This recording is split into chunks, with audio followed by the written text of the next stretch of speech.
Coming up, we'll visit with Bobby Wilson and hear how he went from a very humble beginning to a star on the small screen. Plus, the high price of gas puts an extra toll on Indigenous families who have to travel long distances to get to town. Will they get enough relief from the president's plan to use some of the nation's oil reserve? I'm Mark Trahant. Join us for those interviews plus headlines from Indian Country Today. The Walter Cronkite School of Journalism and Mass Communication at Arizona State University is honored to be a supporter of Indian Country Today. Working with award-winning professors, Cronkite students learn news reporting, social media, shooting and editing videos, and producing content for communications industries. Cronkite's 15 professional programs give students the opportunity to cover critical issues throughout the U.S. and beyond. Learn more at cronkite.asu.edu.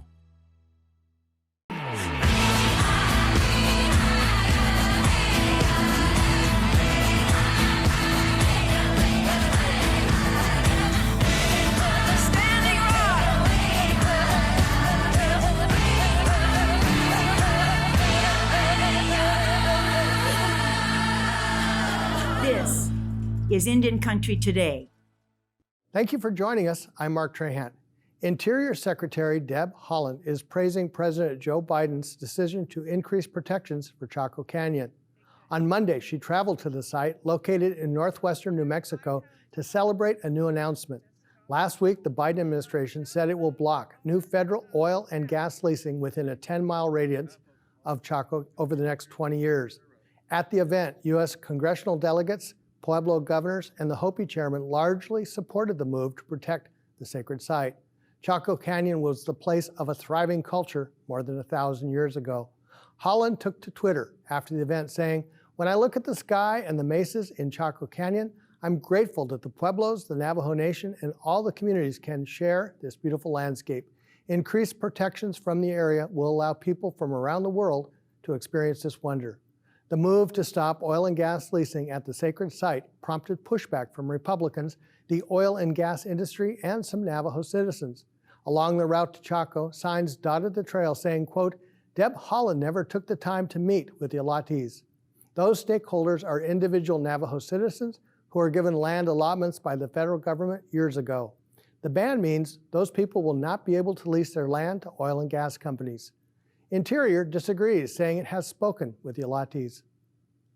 In northern British Columbia, Canada, police continue making arrests in the Wet'suwet'en pipeline dispute. Hereditary Chief Waz says its citizens are being denied access to their territory and is calling for a meeting with Prime Minister Justin Trudeau. Last week, police carrying assault rifles enforced Coastal GasLink's injunction against blockading the roads near the town of Houston. Chief Waz is asking that Trudeau and Premier John Horgan sit down and talk with the Wet'suwet'en hereditary chiefs to find a solution. Police say 15 people at 2 locations have been taken into custody at structures that have been erected along a road leading to the drilling site. Land defenders who have been arrested are being released this week with a promise to return to court in February. Thanksgiving is just one day away, and many are still being taught the wrong and untrue version of this holiday. This year marks the 400th anniversary of the first encounter with the Wampanoag people and the Pilgrims. Steve Peters is Wampanoag. He says the real story isn't the most cheerful. Do with sickness, a great dying that ripped through our community between 1616 and 1619, that wiped out upwards of 80 to 90% of our ancestors. It has to do with cultural genocide, forced assimilation, language, traditions, culture ripped away from us. That's the story, and you can see why it doesn't necessarily align with the narrative that was created around the Thanksgiving holiday, which to us has very little to do with that harvest festival that took place in 1621. Peter says there are programs and curriculum available that tell the real story. A new venture from Harvard Medical School will give Native students attending tribal or community colleges a chance to work in a hospital. The Oyesa Pre-Medical School program will select 8 Native students to participate in the first-of-its-kind venture. The students will spend 3 weeks in Boston shadowing physicians at the Brigham and Women's Hospital. Victor Carmen Lopez is a third-year medical student at Harvard. He helped create the initiative. He says the program's name comes from Dr. Charles Eastman, who was the first Native man to become a physician in the U.S. in 1890. And we wanted to create a program that would honor his impact and the spirit of what he was trying to do. And just to say thank you for everything you've done. We see it, and we want to try to continue your goal of what you were trying to do. Following successful completion of the program, the students will receive a letter of recommendation from a Harvard Medical School faculty member for future use in applying for medical school. Interested students can apply now until January 31st. A new art installation by the Oneida Indian Nation aims to bring awareness to how COVID-19 has impacted Native nations. The tribal nation has illuminated 7 brightly colored teepees as a sign of solidarity with the tribes that have been hit the hardest by COVID-19. Data shows Native people are 5.3 times more likely than white people to be hospitalized by COVID-19. And in many nations, vital community members have been lost. The art installation is called The Passage of Peace. The teepees are located in central New York State and will run through the holidays. And those are the headlines for Indian Country Today. I'm Mark Trahant. Coming up, how much are you paying at the pump? And how will the president's releasing of oil reserves help Indian Country? But first, from YouTube comedy team to writer and actor on 2 hit television series, the bombastic Bobby Wilson joins the show. Stay tuned.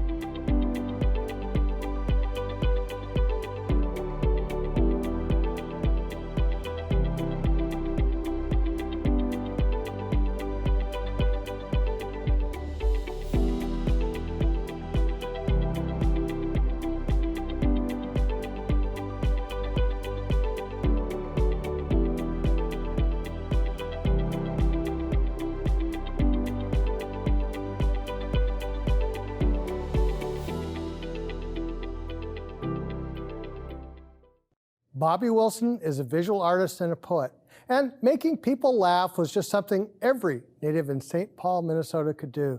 But when he co-founded the comedy troupe, the 1491s, he saw how far he could take him.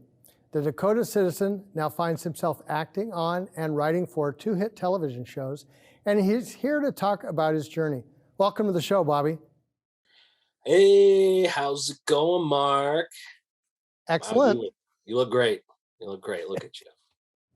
Well, take us on this journey. How do you go from artist to poet to television show? Oh my God. Well, okay. How do I go from there to there to there? Oh, I don't know. How did it all happen? It was so crazy. Everything. I'm still reeling from 37 years of life on Earth. Well, I've always just loved art in general. I think when I was a kid, my idea of what art is was very binary. So, art meant that you draw stuff or paint things. And I did that for a really long time. As a graffiti artist in the Twin Cities, I painted on all of the stuff that those people came and built over our ancestors' bones. And then when I was 16, I was arrested and charged for $50,000 worth of graffiti damage, criminal damage to property, they call it. I was given 2 felonies for it and then put in a county boys home until I turned 18. And while I was there, I met my art mentors, Roger and Peyton, at Juxtaposition Arts, and they taught me how to actually be an artist for a living. They taught me not only how to paint murals, but how to invoice for murals. And they would always say, Roger, every time he'd pick me up or drop me off, he'd be like, you stacking chips? You stacking chips? Make sure you're stacking chips. You never know when that money's gonna go away. Stack those chips. And so he instilled that in me. I did not stack chips because it's very expensive to live in Minnesota and to be homeless in Minnesota. Anyways, went from there, worked for them for about 9 years, painting murals, first as a student, then as a student teacher, then leading my own mural painting programs. And then I was fortunate enough to get support from the Indian community there in the Twin Cities where I grew up. And I got to do all sorts of stuff. organizing poetry shows and mural painting programs, things like that.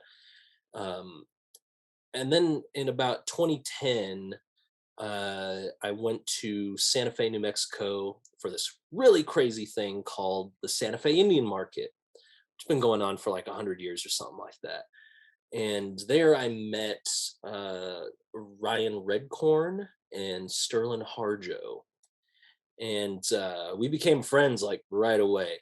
That first night, we just hung out all day, geeking about art. We went and saw Gary Farmer perform, Gary Farmer and the Troublemakers at the VFW there. And because it was so late, I just went back to their hotel with them, and we all cuddled up in the same bed. And the next morning, I was invited to like Redcorn's wedding, and we just be, because he's a psycho, he's crazy, he's a crazy person. He let this tatted up Dakota man just, sleep in the same bed with him, and then he was like, "Hey, why don't you come to my wedding?" So I did. And I went with my dear friend Dallas Goldtooth and Migizi Pensino. And when Redcorn and Sterling came up to Minnesota to show Sterling's film Barking Water at the Walker Art Center, the five of us met up and we made a video for YouTube called Wolfpack Auditions. And I didn't know much about YouTube at the time. It wasn't on everybody's phones. I didn't even have a touchscreen phone yet. And we really quickly became Indian famous. So like 1 million Indians watched our video, and I couldn't go to any res without somebody going like, "Hey," because they recognized the neck tattoo, the Wolfpack guy. And I had so much fun with it, like making folks laugh. And then like, it was just such a fun experience making that video that the art of comedy suddenly became something that I really wanted to pursue with all of my heart. And it's kind of what I made my whole life about since then. So me and my buddies, we toured around, we made a live comedy show. We went to like almost every res on Mother Earth, including the reserves up there in Canada. Yeah. It just had like an incredible time meeting all these different people. And it like flourished and grew, and now all of us are writing and acting on television shows, and it's insane, and I still can't believe it. But here we are. Back to you, Mark. The thing about being Indian famous means that you actually had numbers of people watching you. And that's really something that Hollywood has to pay attention to, because in the end, they're very much about that kind of metric. Is that what pushed this into the world of, wow, everything's on its native now? Yeah, I mean, well, I will say what pushed us into the world is a lot of that behind the scenes work that's been done for a really, really long time by like a lot of different folks who've been in the Hollywood space for a minute. I mean, notably like Bird Running Water, Heather Ray, like these guys have done so much behind the scenes to get films funded.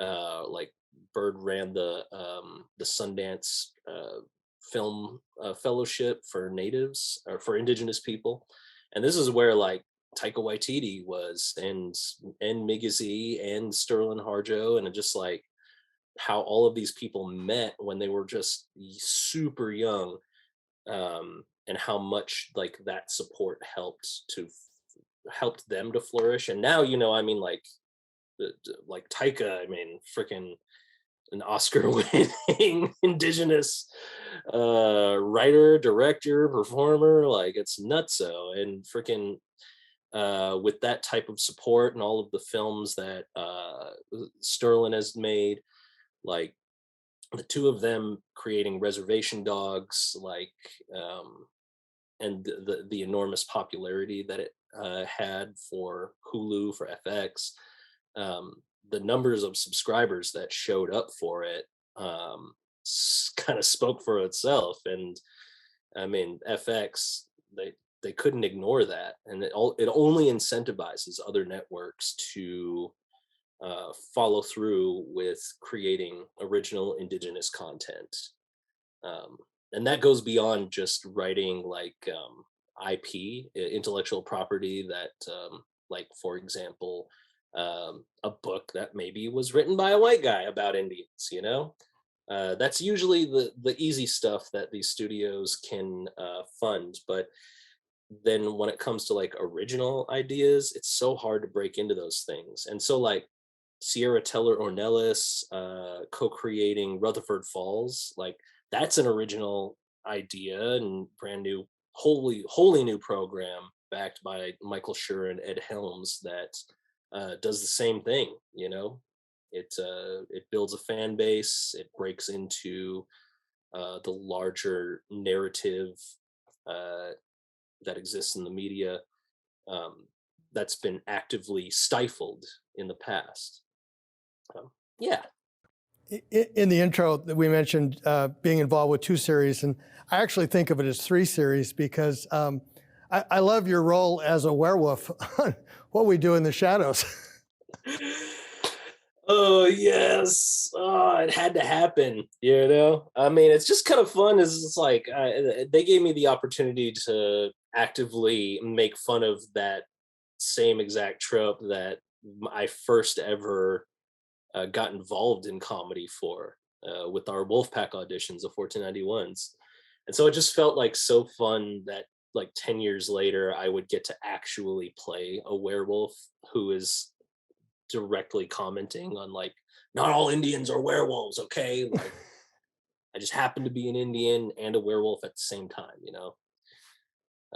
Brilliant. Love that show. Same here. You know, there are 2 things. One, the great storytelling that comes out, and really going back to not just the 1491s, but even before.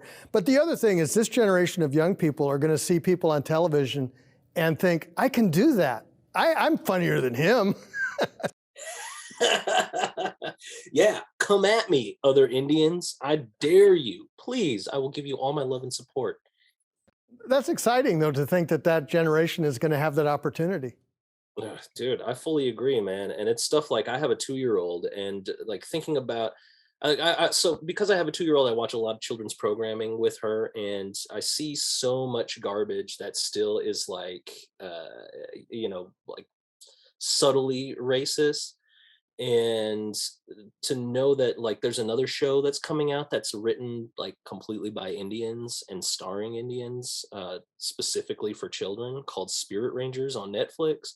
I've got a fun little role in that alongside like so many other amazing people. Like Wes Studi shows up in it, Adrian Chalapa, like they got all these really incredible indigenous people to voice and sing in this cartoon series. And so like the momentum that all of these creative people are building, it just keeps going forward, and we just keep on pushing it and hope that, not hope, but, demands that we get the representation that we deserve. Exciting times. Thank you, Bobby Wilson. Thanks for having me, Mark. We'll be right back with the politics and the price of gas.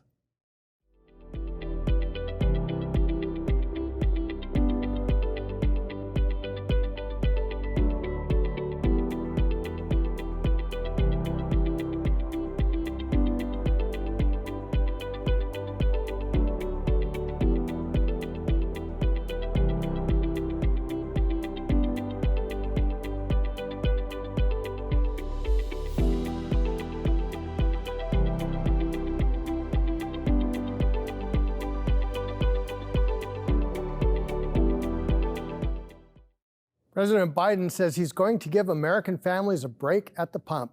He said the government would release 50 million barrels of oil from the Strategic Petroleum Reserve in an effort to drive down the surging cost of gasoline and home heating oil. That move comes as gas prices have risen more than 60% from where they were at the same time last year.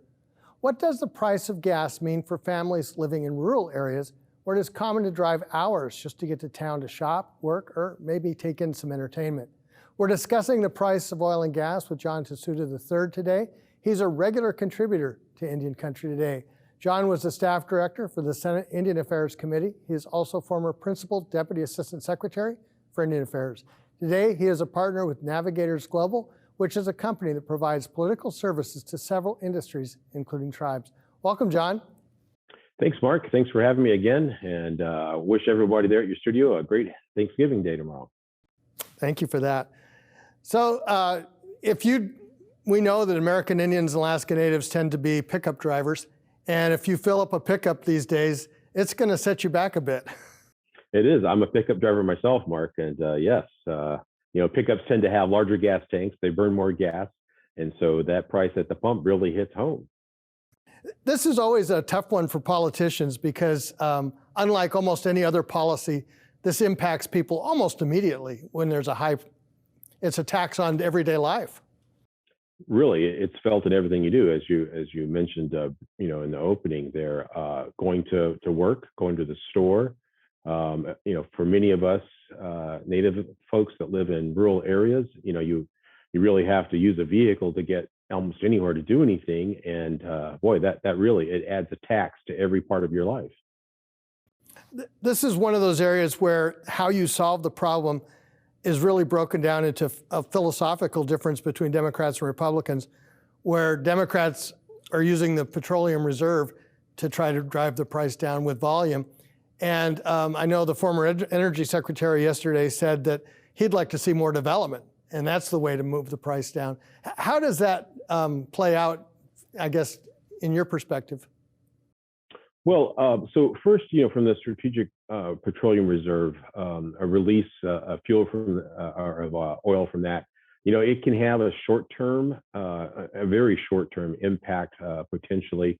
Although it's really, really matters only to a few cents worth. It's not going to drive it down. And where we've seen prices, well over $4 a gallon in many parts of the country, and not counting Alaska, which is always, $6 or more.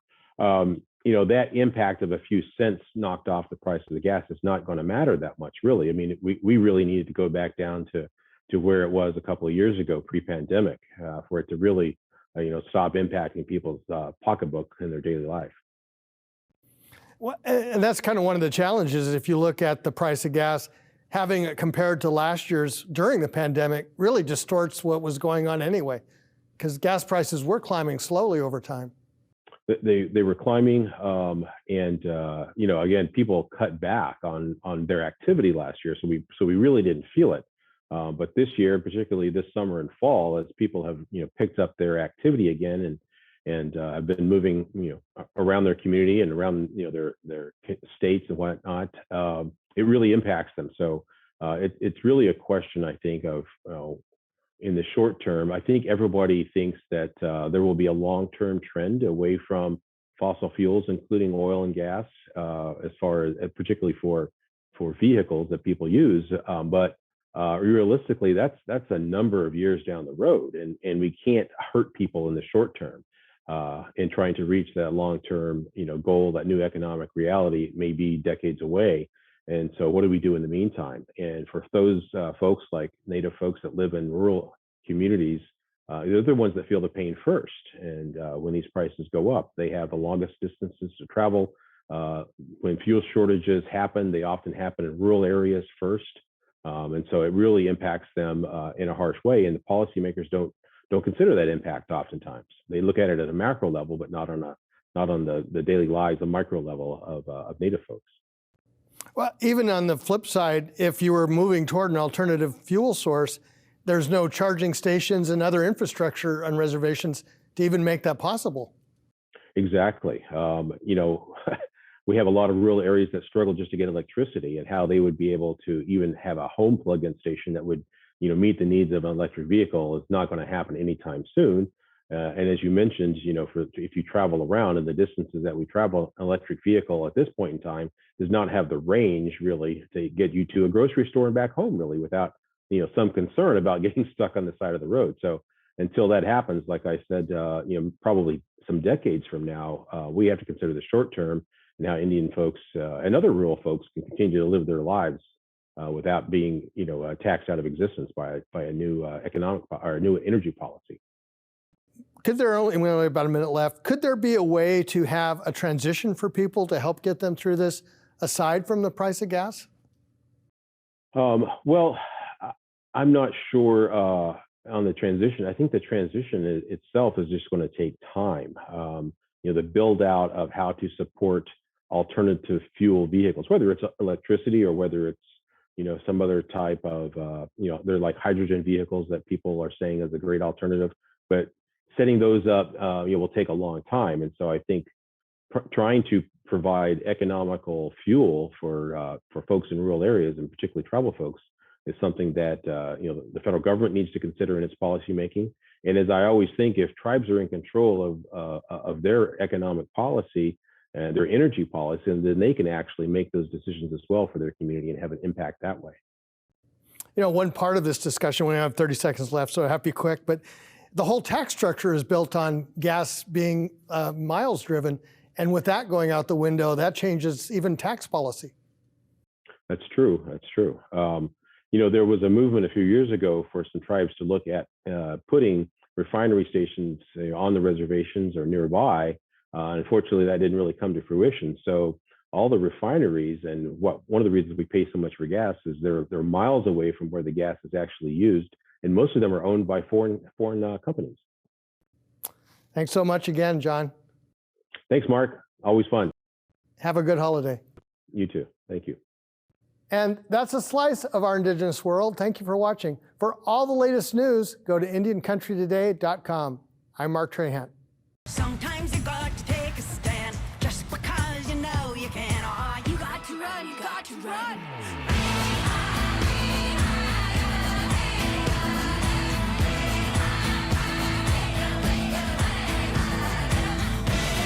Standing